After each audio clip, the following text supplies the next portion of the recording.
मैं रवि कुमार, स्वागत है आपका रेनेशा आईएएस में। चलिए, झारखंड सिविल सेवा से रिलेटेड कुछ नए अपडेट्स आए हैं, उससे पर हम लोग चर्चा करने वाले हैं आज। जैसा कि आपको पता है कि झारखंड प्रशासनिक सेवा के जो अधिकारीगण होते हैं उनका एक अपना संगठन है झासा।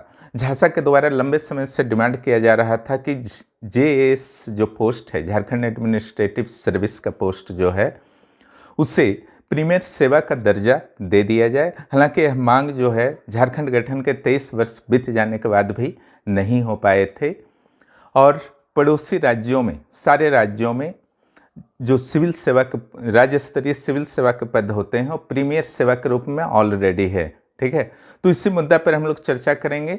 इस मुद्दा पर किस प्रकार से सरकार आगे बढ़ी है और इसके क्या प्लस पॉइंट्स हैं, इसके क्या लाभ हो सकते हैं, 11th जेपीएससी से क्या इसका कुछ रिलेशन है, इन्हीं मुद्दों पर हम लोग डिटेल में डिस्कस करेंगे।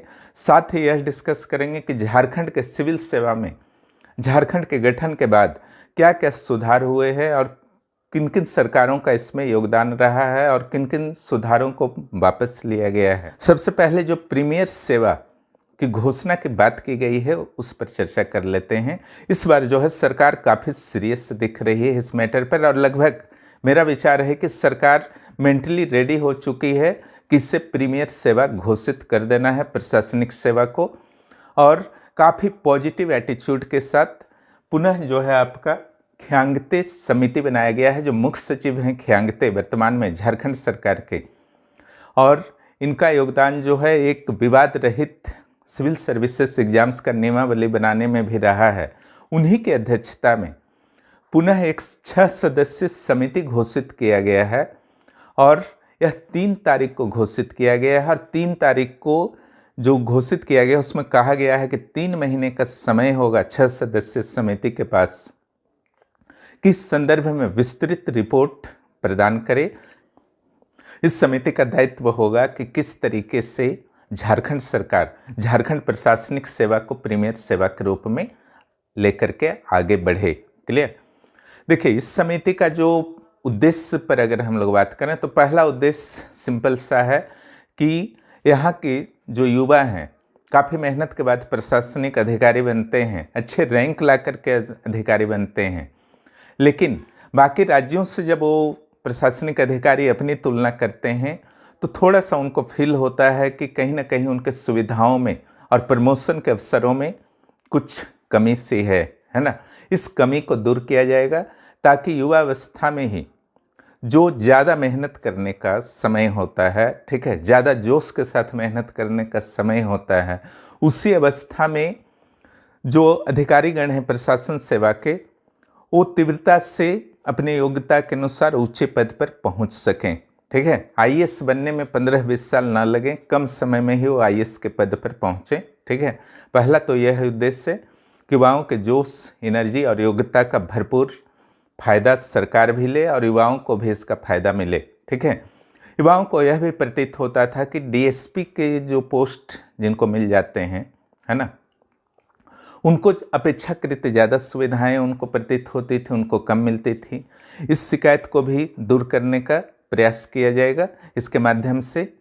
तीसरा जो इसका उद्देश्य है इस समिति का, यह समस्या क्या होता है, इस समस्या जो है अपने लोक प्रशासन में पढ़ा है कि उपायुक्त लेवल पर भी है, लेकिन अभी फिलहाल हम लोग राज्य प्रशासनिक सेवा के लेवल पर ही चर्चा करेंगे। उपायुक्त लेवल में भी सेम समस्या है, क्योंकि चाहे उपायुक्त हों उनका पूरे जिले का भार होता है, बीडीओ हैं तो उनको आपका प्रखंड का भार होता है जिसमें सीओ सहयोग करते हैं राजस्व सेक्शन में। तो एक जब बीडीओ बनते हैं तो उनको भार होता है ग्रामीण विकास का, सीओ बनते हैं तो राजस्व से रिलेटेड भार होता है, और वास्तव में वो प्रशासनिक अधिकारी होते हैं, प्रशासन से संबंधित उनको ट्रेनिंग दी जाती है, लेकिन उनको दायित्व दे दिया जाता है ग्रामीण विकास का या फिर राजस्व का, है ना, जिसके कारण वह उद्देश्य पूरा नहीं होता है जिसके लिए झारखंड प्रशासनिक सेवाओं के अधिकारियों की नियुक्ति की गई थी। इस स्थिति से निकलने के लिए ही इस समिति का गठन किया गया है। इसमें जैसा कि आप देख रहे हैं, मुख्य सचिव तो अध्यक्ष हो गए, उसके अलावा वित्त सचिव को रखा गया है और कार्मिक सचिव को भी रखा गया है। इनको तो रखना जरूरी ही था। इसके साथ साथ राजस्व सचिव को भी रखा गया है और ग्रामीण विकास सचिव को भी रखा गया है। अब इस समिति की यह दायित्व भी होगी कि वह किस तरीके से झारखंड सरकार के द्वारा झारखंड राजस्व सेवा और झारखंड ग्रामीण सेवा का क्रमशः राजस्व विभाग और ग्रामीण विकास विभाग के अंडर में गठन किया जाए, इस संदर्भ में भी सिफारिश देना। क्लियर? ऐसा क्यों जरूरी था कि झारखंड ग्रामीण सेवा और झारखंड राजस्व सेवा के पोस्ट का सृजन किया जाए? क्योंकि जब तक झारखंड ग्रामीण सेवा और झारखंड राजस्व सेवा के अधिकारीगण नहीं जाएंगे प्रखंड लेवल पर, तब तक झारखंड प्रशासनिक सेवा के अधिकारी अनुमंडल लेवल पर कैसे आएंगे, है ना। इट मीन्स आप समझ सकते हैं कि अगर प्रीमियर सेवा अगर घोषित भी हो जाता है प्रीमियर सेवा, तो निश्चित रूप से 2-3 वर्षों तक समय लग सकता है, क्योंकि जब लगभग 500 पोस्ट क्रिएट करना होगा फिर, है ना। 500 पोस्ट जो हैं आपके सृजन होंगे, जो सीओ और आरडीओ, जैसा कि बिहार में नाम है सीओ या आरडीओ का नाम दिया जा सकता है, वो फिर अपने पदभार को संभालेंगे, तब न झारखंड प्रशासनिक सेवा के अधिकारी वहाँ से मुक्त होंगे, है ना। लेकिन बिहार ने कुछ टेम्पोररी व्यवस्था भी की थी, है ना। जैसे सुपरवाइजर पोस्ट के, जैसे जिला कल्याण, जो प्रखंड कल्याण पदाधिकारी हैं, प्रखंड शिक्षा पदाधिकारी हैं, उनको क्या किया गया था, वीडियो बना दिया गया। या राजस्व निरीक्षक जो हैं सीआई के नाम से जाने जाते हैं, उनको क्या किया गया, सीओ बना दिया गया। उस तरीके से वहाँ पर प्रशासनिक सेवा के अधिकारियों को मुक्त किया गया था। क्लियर? अगर ऐसा किया जाता है तो जल्द ही हो जाएगा। और शायद जो 207 इस बार अधिकारी बनेंगे, है ना, वो प्रीमियर अधिकारी के रूप में होंगे, यानी कि डायरेक्ट एसडीओ या समकक्ष अधिकारियों के रूप में उनकी नियुक्ति होगी। यह भी गलतफहमी में नहीं रहना है आपको, कुछ गलतफहमी भी है, उस पर भी चर्चा कर देता हूँ कि प्रीमियर सेवा आपका लागू हो गया तो सारे के सारे एसडीएम बन जाएंगे। ऐसा नहीं हो सकता है, क्योंकि ओनली 43 अनुमंडल हैं, तो सारे एसडीएम नहीं बनेंगे, लेकिन एसडीएम के समकक्ष जरूर रहेंगे सारे। क्लियर?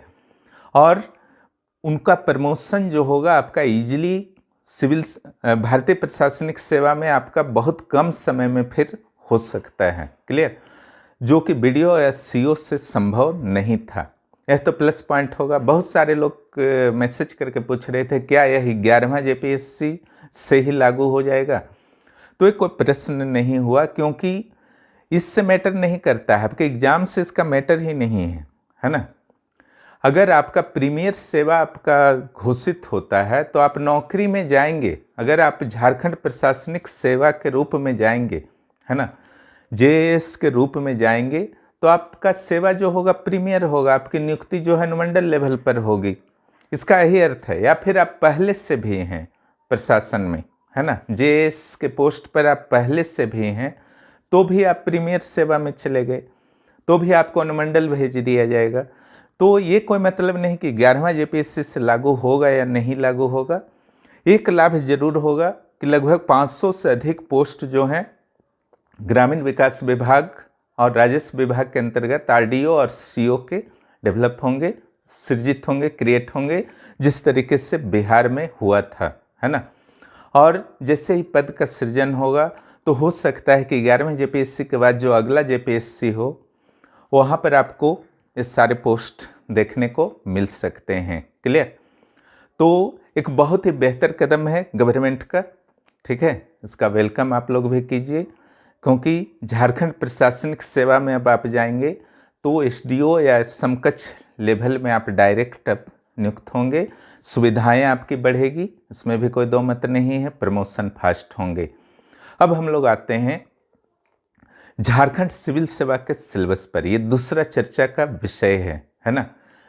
तो शुरू में तो आपको जैसा कि पता है 2003 में पहला एग्जाम हुआ था, पहला जेपीएससी। चौथा जेपीएससी तक बिहार के तर्ज पर ही, बिहार का जो पुराना सिलेबस था उसी तर्ज पर यहाँ एग्जाम्स होते रहे, 2 ऑप्शनल और 1 जीएस पेपर के माध्यम से। लेकिन 5वें जेपीएससी में पीटी में चेंजेस लाए गए, यहाँ सीसेट पेपर को शामिल किया गया, है ना, जिस तरीके से यूपीएससी में शामिल किया गया था। और सीसेट पेपर का भारी विरोध यहाँ के अभ्यर्थियों ने किया। सीसेट पेपर को जब शामिल किया गया था उस समय एनडीए की सरकार थी। हेमंत सोरेन जब मुख्यमंत्री बने तो उन्होंने सीसेट पेपर को हटा दिया था, है ना। फिर जब एनडीए की सरकार आई तो 6th जेपीएससी की प्रक्रिया शुरू हुई रघुवर दास के कार्यकाल में।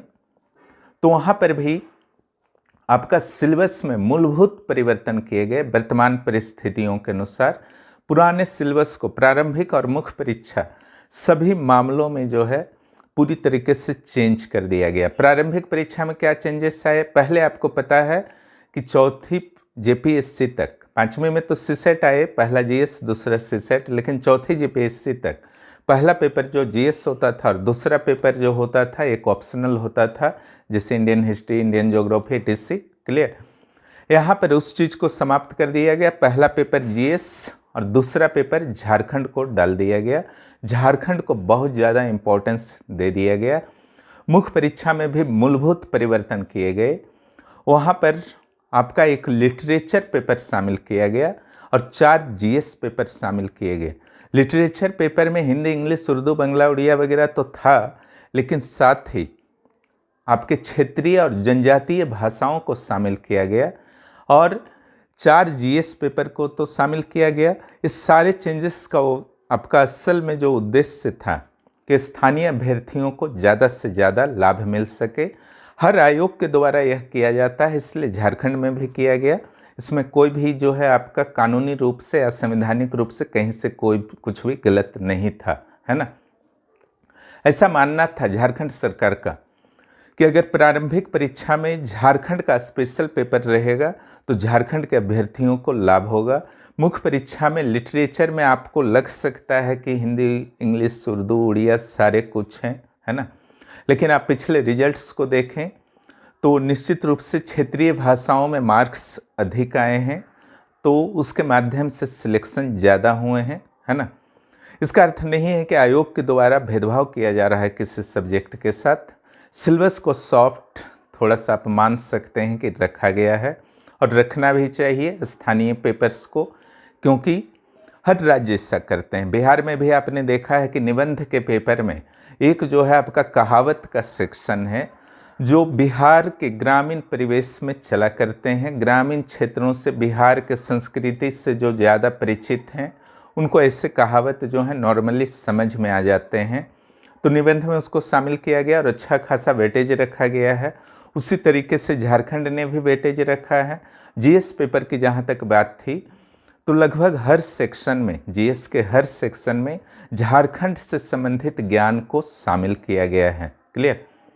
और ये जो आपका एक अगला चेंजेस अगर देखा जाए, जो झारखंड के सिविल सेवा में एक सुधार कहा जा सकता है, इस बार की गवर्नमेंट में देखा गया हेमंत सरकार में। लंबे समय से यह देखा जा रहा था कि नियमावली के कारण कोर्ट में मैटर जा रहा था और उलझ रहा था और लंबा टाइम लग जा रहा था एग्जाम्स के आयोजन में, रिजल्ट में। क्लियर।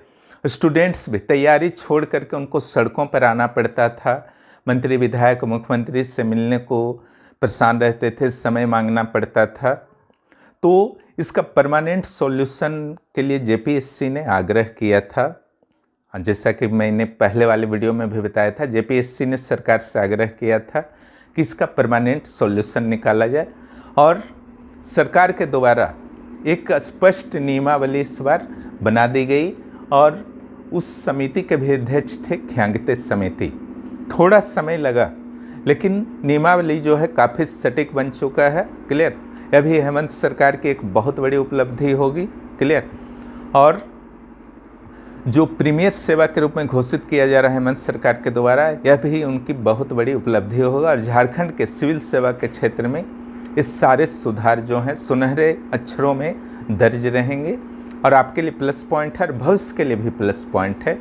भविष्य के लिए जब नियमावली सुधार होगा, प्रीमियर सेवा हो जाएगा, तो मेधावी युवा निश्चित रूप से सिविल सेवा की ओर आकर्षित होंगे। यह राज्य के भविष्य के लिए बेहतर होगा।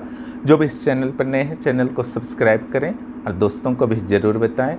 और जो भी पेड कोर्स से जुड़ना चाहते हैं रेनेसा IAS के, वह 9661163344 पर मैसेज कर सकते हैं। वहाँ जुड़ने के बाद आपको किसी भी तरीके की कोई भी पुस्तक पढ़ने की ज़रूरत नहीं होगी। वहाँ के क्लास टेस्ट और नोट्स ही काफ़ी हैं। फिर मिलते हैं अगले वीडियो में।